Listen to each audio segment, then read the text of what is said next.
प्रिय मित्रों, नमस्कार। आप सभी का वास्तु बोकारो दर्शनम यूट्यूब चैनल में बहुत बहुत स्वागत है। मित्रों, आज मैं आप सबों के समक्ष पितृदोष पर जानकारी लेकर उपस्थित हुआ हूं कि पितृदोष क्या है, यह कुंडली में कैसे बनता है और इसके परिणाम क्या होते हैं, इसकी शांति कैसे होती है, कब होती है, कहाँ होती है। इन सारे बिंदुओं पर हम विस्तार से चर्चा करेंगे। मित्रों, पितृदोष मतलब पितरों का दोष, पूर्वजों का दोष। पितृ मतलब पूर्वज होते हैं, पिता शब्द से पितृ शब्द बनता है। अब ज्योतिष शास्त्र में सूर्य को पिता का कारक ग्रह माना गया है। सूर्य पिता होता है। जब इनका संबंध ग्रहों में पाप ग्रह राहु अथवा केतु के साथ होता है, तब यह दोष बनता है।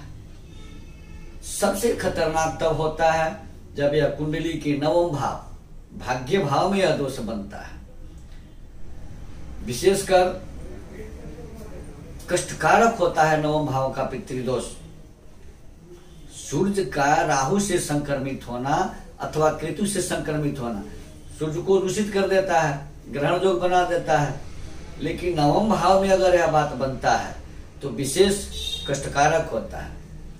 पितृदोष जिस जातक की कुंडली में होता है उसे किसी कार्य की सिद्धि प्राप्ति में विलंब होता है, हो ही नहीं पाती है। उसके पूजा पाठ, उसके दान जप फलीभूत नहीं होते हैं। परेशानियां सदैव उस जातक को घेरे रहती है, पकड़े रहती हैं। उसके बाद एक न एक समस्या आती रहती है उसके जीवन में।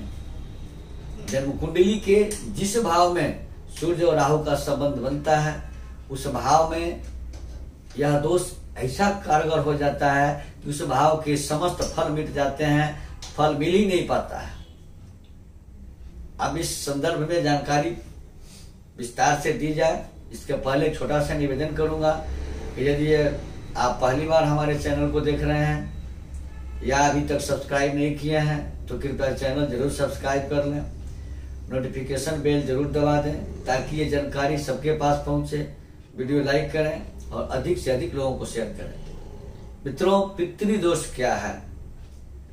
पितृदोष मतलब पितरों का दोष, पिता के भाव में बनने वाला दोष। क्योंकि नवम भाव को पिता का घर कहा गया है, धर्म का घर कहा गया है, भाग्य का घर कहा गया। और यहाँ यह दोष बने तो धर्म, भाग्य, पिता, कर्म सारे चौपट हो जाते हैं।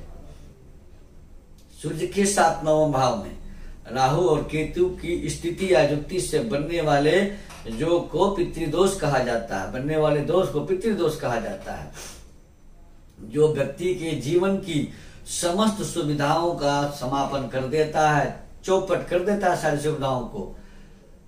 प्रायः किए गए प्रत्येक कार्य निष्फल होने लगते हैं, परिणाम नहीं मिलता है, आदमी निराश हताश हो जाता है। अब यह दोष कैसे बनता है? तो पितृदोष नवम भाव के स्वामी के साथ राहु एक या केतु के होने से बनता है। अथवा कहीं के उल्लेख है कि पापग्रह अगर सूर्य से नवम भाव में हो, सूर्यस्य नवमे तातः, सूर्य से नवम भाव में पापग्रह हो तो यह दोष बनता है। नवम भाव कमजोर हो जाता है, भाग्य भाव, पितृभाव कमजोर हो गया तो भाग्य कमजोर, तो भाग्य का साथ नहीं मिलना, भाग्य से संबंधित सारी क्रियाकलापों का समापन हो जाना। सूर्य से नवम या दशम राहु ज्योतिष शास्त्र में पिता के लिए घातक बताए गए हैं। और नवम भाव भाग्य भाव है, उसको पिता का भी भाव कहा गया है। इस भाव में सूर्य के साथ राहु केतु हो तो यह प्रबल रूप से योग बनता है और यह पितृदोष बहुत ही अशुभ होता है। वैसे कुंडली के किसी भी भाव में सूर्य राहु केतु का संयोग, सूर्य के साथ राहु अथवा सूर्य के साथ केतु का संयोग बन जाता है तो उस भाव के समस्त फल नष्ट हो जाते हैं, डिलीट हो जाते हैं, कोई फल नहीं मिलता है। राहु या केतु का सूर्य के साथ नवम भाव में होना जिंदगी में विशेष कष्ट देने की स्थिति बनाता है। अब पितृदोष लगता है तो उसके परिणाम क्या होते हैं, इस पर चर्चा करते हैं। जिसके कुंडली में पितृदोष हो उसके घर में कोई न कोई सदस्य बीमार जरूर रहता है, यानी लगातार बीमारी होते रहती है। घर में किसी न किसी महिला को, उस घर में जितनी महिलाएं हैं, किसी न किसी महिला का गर्भपात हो जाता है, समय से पहले ही गर्भपात हो जाता है, बच्चा होने से पहले ही बच्चा नुकसान हो जाता है। उस परिवार में हमेशा कलह होते रहता है, झगड़े झंझट आपस में होते रहते हैं, तालमेल का बिल्कुल ही अभाव रहता है। उस घर में युवा अवस्था में विवाह से पूर्व किसी न किसी की मृत्यु हो जाती है या हुई रहती है पहले से, तभी यह दोष बनता है। व्यापार करें या शिक्षा के अध्ययन की बात करें, दोनों में उन्नति नहीं होती है। परिवार में पति और पत्नी के बीच बराबर टकराव होते रहता है, झगड़े होते रहते हैं, नित्य प्रति झगड़ा होता रहता है। घर में कोई सदस्य मानसिक रूप से, मेंटल रूप से विक्षुब्ध हो जाता है और विक्षुब्ध होकर के वह घर छोड़ के चला जाता है। इस तरह के कार्य होते हैं। घर के किसी सदस्य को मेंटल प्रॉब्लम होता है, नींद की कमी की बीमारी होती है, उसको नींद नहीं आती है और उसके लिए वो दवाएं खा करके सोता है। अब तनाव बढ़ना, शिक्षा अधूरी रह जाना, जीविका के समस्त प्रयास असफल होना अगर होने लगे तो समझ लीजिए कि इस जातक की कुंडली में बिना कुंडली दिखाए ही समझ लीजिए कि पितृदोष है। अब पितृदोष की शांति कैसे कराए भाई?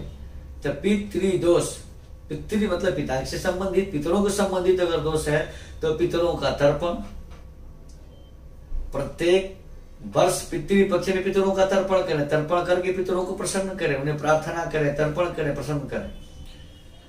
त्रिपिंडी श्राद्ध करना, पीपल का वृक्ष लगाना, सोमवारी अमावस्या को, जिस अमावस्या को सोमवार का दिन पड़े वो दिन पीपल के पेड़ में जनेऊ पहनाना और जनेऊ पहना करके 108 परिक्रमा करना। प्रत्येक परिक्रमा पर पीपल के वृक्ष के पास मिठाई चढ़ाना। कौवे और मछलियों को चावल और घी से बने लड्डू को शनिवार के दिन खिलाना। गोदान करना, यानी गौदान करना, गाय का दान करना, गाय संभव न हो तो उसके दक्षिणा दान करना संकल्प करा करके। हरिवंश पुराण की कथा सुनना, विष्णु सहस्त्र नाम का पाठ करना इस समस्या का समाधान है। अब शांति कहा करें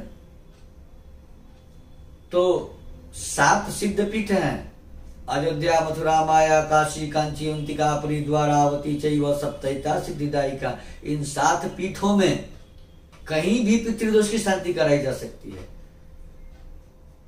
विशेषकर काशी का जो पिशाच मोचन कुंड है वह भगवान शिव के त्रिशूल पर बसे होने के कारण विशेष फलदायी माना गया है। बिहार का गया जो पूर्वजों के मुक्ति का, पितरों के मुक्ति का धाम है, मोक्ष धाम है गया, वहां पिंडदान करने से, वहां त्रिपिंडी श्राद्ध करने से इस दोष का समापन होता है, सुख फल आने लगते हैं। लेकिन ध्यान देने योग्य बात है कि पितृदोष की शांति, त्रिपिंडी श्राद्ध कम से कम 3 बार अवश्य करवाना चाहिए। एक बार से ही लाभ मिलने लगता है, लेकिन पूर्णतः फल प्राप्ति के लिए 3 बार करना आवश्यक होता है। मित्रों, हमारे साथ बने रहे इस तरह के एपिसोड के लिए। हमारे यहाँ वास्तु विजिट किया जाता है, जन्म कुंडली बनाई जाती है, जगह अनुष्ठान आदि भी करवाए जाते हैं। हमारे यहाँ सभी प्रकार के प्रमाणिक रत्न और प्राण प्रतिष्ठित रुद्राक्ष भी उपलब्ध हैं। जिनकी निसज्जन को इसकी आवश्यकता हो कृपया स्क्रॉल पर दिए गए हमारे नंबर से संपर्क कर हमसे अपॉइंटमेंट लेकर हमसे वास्तु विजिट करा सकते हैं, जन्म कुंडली बनवा सकते हैं, कुंडली दिखा सकते हैं, जगह अनुष्ठान आदि भी करवा सकते हैं। रत्न और रुद्राक्ष भी हमारे यहाँ से उचित मूल्य पर प्राप्त कर सकते हैं। धन्यवाद।